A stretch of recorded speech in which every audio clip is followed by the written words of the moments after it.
The Minister of Public Enterprises is all set to meet Old Mutual and the Chief Executive of Futuregrowth on Thursday.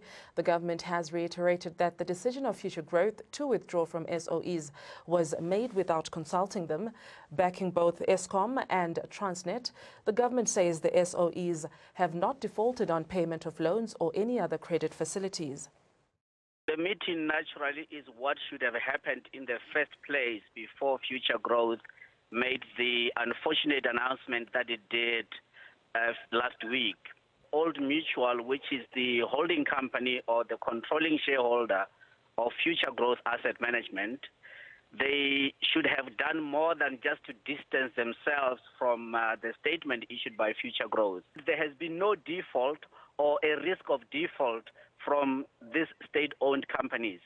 So therefore, we still continue to be baffled as to what necessitated that very hostile public announcement by these asset managers. There's not one single asset manager who has advanced economic or commercial merited facts for the decisions that they have taken. It is clearly political. Meanwhile, ahead of its meeting with the Public Enterprises Ministry this Thursday, Futuregrowth has been found to be lobbying to garner support in pulling its plug on the funding of SOEs. The Association for Savings and Investments, ASISA, has hit out at Futuregrowth. It says that Futuregrowth must not invite other investors to meet with SOEs. ANN7 has accessed details of ASISA's explosive letter to Futuregrowth. ASISA has written a letter to the Chief Investment Officer, Andrew Cantor, saying Futuregrowth's attempt to invite other fund managers will be seen as collusive and restrictive behavior. The industry body also criticizes Futuregrowth for sharing questions that were meant for SOEs with other fund managers and ASISA. The ASISA letter suggests Futuregrowth has been lobbying other fund managers and industry bodies to corner SOEs.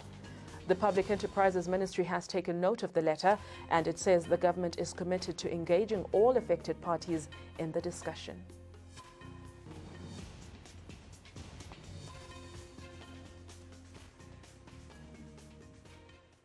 Decolonization Foundation founder Mzwanele Manyi has officially lodged complaints with the public protector against Barclays Chief Executive Officer Maria Ramos. Manyi has cited fraud and misappropriation of funds over a Transnet with Anglo subsidiary contract that dates back to 2005.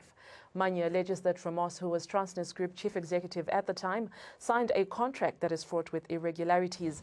Ramos signed a 20-year contract for Kumba to supply iron ore to Transnet. Manyi claims she revised the contract 3 years later, allegedly making it favorable for Kumba. Now he wants the public protector to investigate probable maladministration, corruption and entrenchment of monopolies. Manyi also pressed criminal charges against former Finance Minister Trevor Manuel, accusing him of being complacent while the contract was being signed between Transnet and Kumba. Now we're sitting with unemployment, we're sitting with businesses being shut down, we're sitting with frustrated entrepreneurs only because Maria Ramos signed this kind of a contract. Not only did she do that, before she jumped ship to ABSA, she then revised the contract, and as she revises the contract, all the performance clauses of the contracts get removed, all the quality clauses of the contract get removed. What does this mean? This means that this company can operate at will. There are no at impunity there, and there's nothing that incentivizes this company to do anything right. As it is a kind of contract that has been signed, so we think that smacks of irregularity, and we think that Maria Ramos' contract of 2008 revision, including the original one, needs thorough investigation to ensure that things happened well. And it as so happens, National Treasury again is at the center of this, because they would have had to approve this kind of transaction. Where was Trevor Manuel? That was in his time, you know. Trevor Manuel, who, by the way, as you know, is the husband to Maria Ramos, was also at the center of this. What did this couple actually do, and so on? So we want a proper investigation on this matter. And